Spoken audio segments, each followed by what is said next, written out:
Donald Trump and Howard Lutnick as Commerce Secretary have set up illegally a virtual sovereign wealth fund where Howard Lutnick takes taxpayer dollars from the Export-Import Bank and from the Development Corporation that he sits on the board of, and Commerce Department funds, and he sends it off to mining companies in rare earth minerals.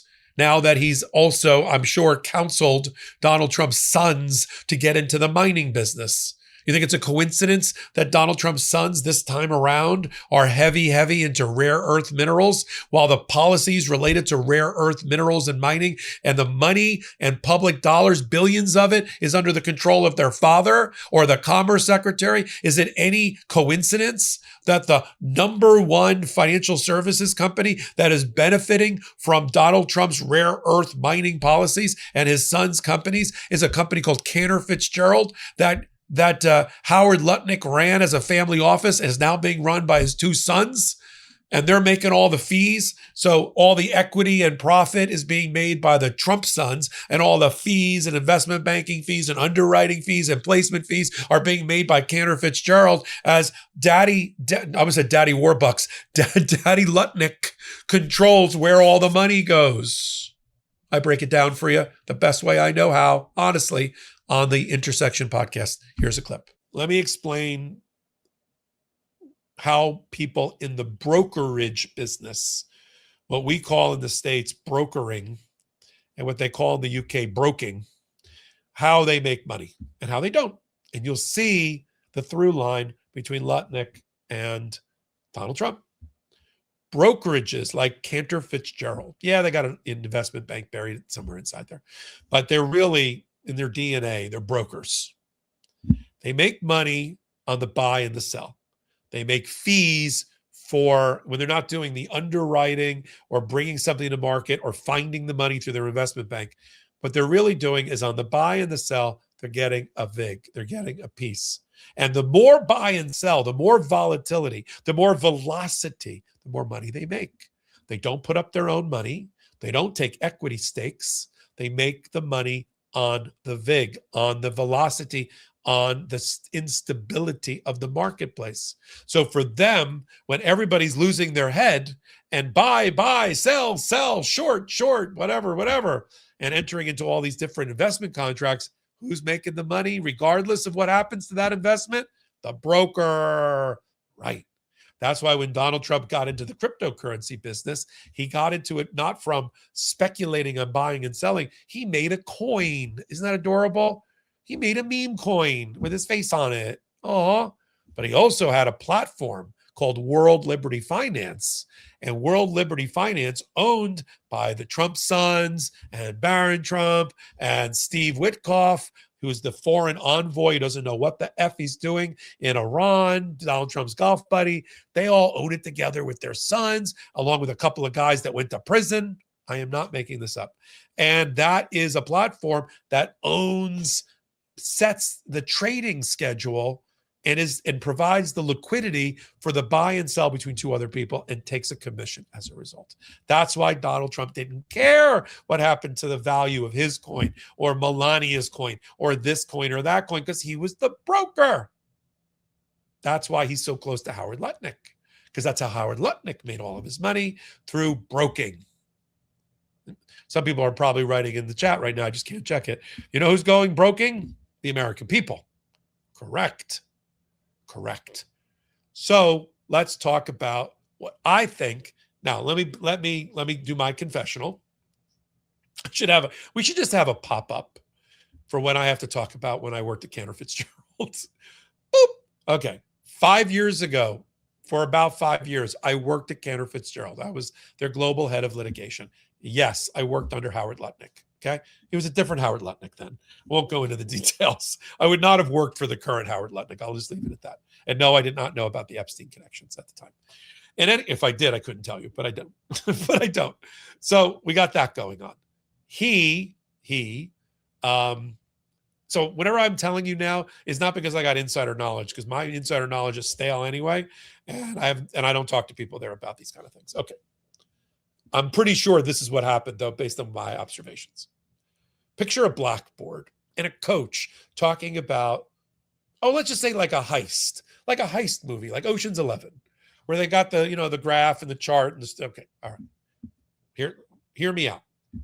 Trump has wanted what's called a sovereign wealth fund to control money as a slush fund away from the Treasury since he got into office. And it was a wet dream of Howard Lutnick's too. But they could never get it passed. So they developed a new one. Lutnick, as Commerce Secretary, has his hands on the levers of lots of money, government money, and has the ability to invest through the Treasury in companies and take equity stakes in them, like a sovereign wealth fund. Got it? So he sits on the Export-Import Bank. He sits on the U.S. Development Board, and they control money along with the Pentagon. Okay, so now having identified that he can turn on a fire hose of taxpayer dollars and shoot it in a certain direction. What direction? Okay, so they came up with this. Cantor Fitzgerald had been in the mining industry as an investment banker and a placement agent to bring in money for mining operations like rare earth minerals for a long time. They know there's money in mining, I guess is what I'm trying to say. So somebody, if I had a guess, it would be Howard Lutnick, said, I got an idea. You, Trump, put your sons into the mining business. They don't know anything about mining, but tell them to buy a lot of rare earth companies. American Vulcan and a company called Kaz Resources about Kazakhstan and 14 other companies that the Trump kids through different investment vehicles invested their money in. Okay. Now, does anybody think it's a coincidence that the Trump kids suddenly were big owners of a portfolio filled with rare earth mining companies?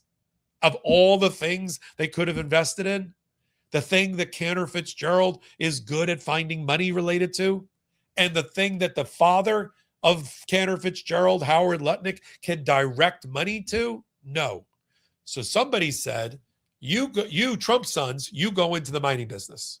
You Lutnick sons who are running my company, you do all the investment banking, the private placement, the what we call the pipe placement, the funding. You do the funding side and you get tens or hundreds of millions of dollars in fees. Trump sons, you get the equity, you get the money. Lutnick sons, you get the brokerage commission and the investment banking fees. Got it? Me, Daddy Lutnick, I'll take care of getting government contracts worth billions of dollars and funds channeled and funneled to these companies. And where it's appropriate, I will even force the American government and the American taxpayer to take an equity position, meaning we own stock in one of these companies. Like, do I want to own 10,000 shares in some rare earth mineral company that Trump's kids are in? And here's the problem. If you think this sounds like, if your nose is scrunching up and you're thinking, Popok, isn't this like illegal or unethical? Isn't this like bribery? What about the... Yes. And so the Senate Democrats for now, and eventually, hopefully when they have the gavel, real oversight. See, Lutnick better get out of there after the midterms because impeachment proceedings will be arriving on his doorstep if he's still in there when the Democrats get the gavel. It has to be, but they're starting it now. So they're sending out letters to all of these rare earth mineral companies, many of them outlined in a very good article in the New York Times about these different relationships that came out over the weekend. But I knew about a number of them.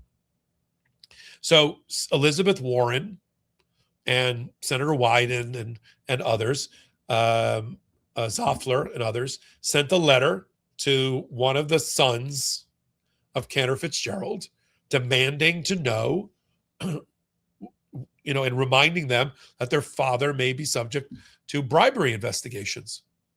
But I just outlined for you what the Trump administration believes is okay. That it's okay for Lutnick never to disqualify himself because he sold to his sons for $1. his billions of dollars of equity in the family-owned business.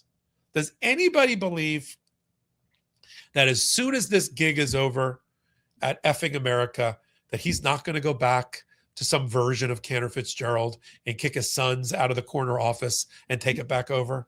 Who really believes that? Okay. His goal is to make as much money as possible, 20, 30, 50, 100 times more, 100% more than he made before he went into office. But on the way out, he's going back into the corner office. And so he should not be sitting and straddling this fence of being both sides or all sides of the deal. I'll give you an example. President of Kazakhstan comes to New York. Kazakhstan, a relatively poor country, used to be in the Soviet Union. It's landlocked, doesn't have a port, doesn't have water. You know what it has? About a third of the world's rare earth minerals, including tungsten, which is a mineral that we use for defense contractors, weaponry, fighter jets, computers, you name it. And so if you can get a lot of tungsten, it's helpful. So you've got the president of Kazakhstan meeting at the St. Regis Hotel, a block from Cantor Fitzgerald, with a whole bunch of financial services types, like Goldman Sachs and this bank and that bank. And in trots in Commerce Secretary Howard Lutnick. And it's on video, so you don't have to take my word for it.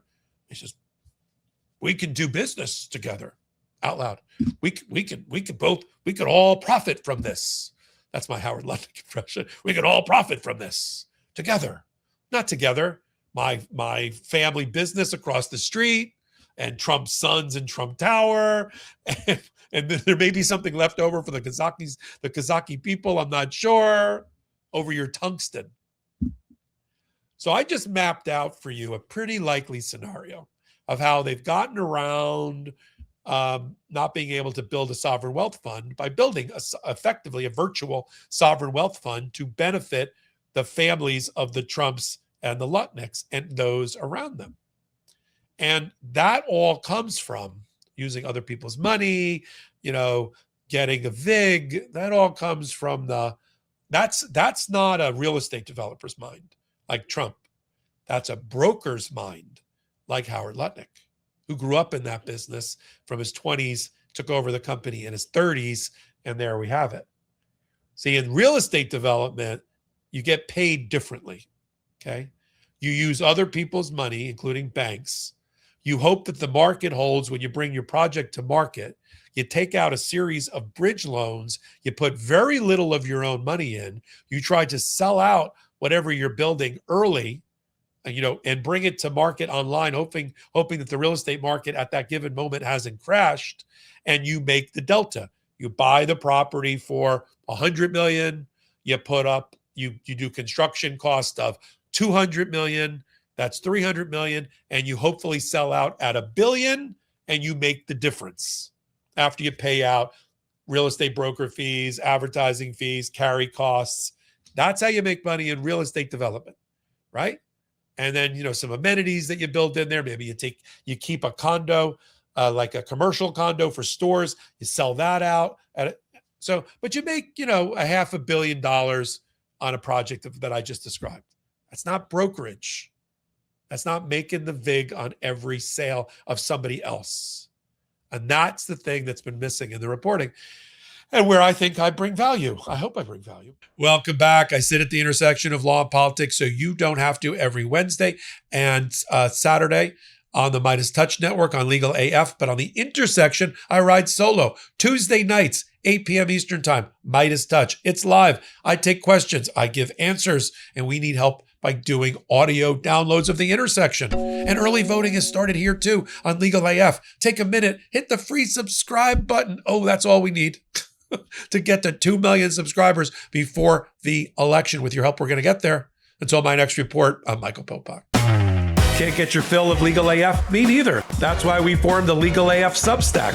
Every time we mention something in a hot take, whether it's a court filing or a oral argument, come over to the Substack. You'll find the court filing and the oral argument there, including a daily roundup that I do called, wait for it, Morning AF. What else? All the other contributors from Legal AF are there as well. We got some new reporting. We got interviews. We got ad-free versions of the podcast and hot takes. Where? Legal AF on Substack. Come over now to free subscribe.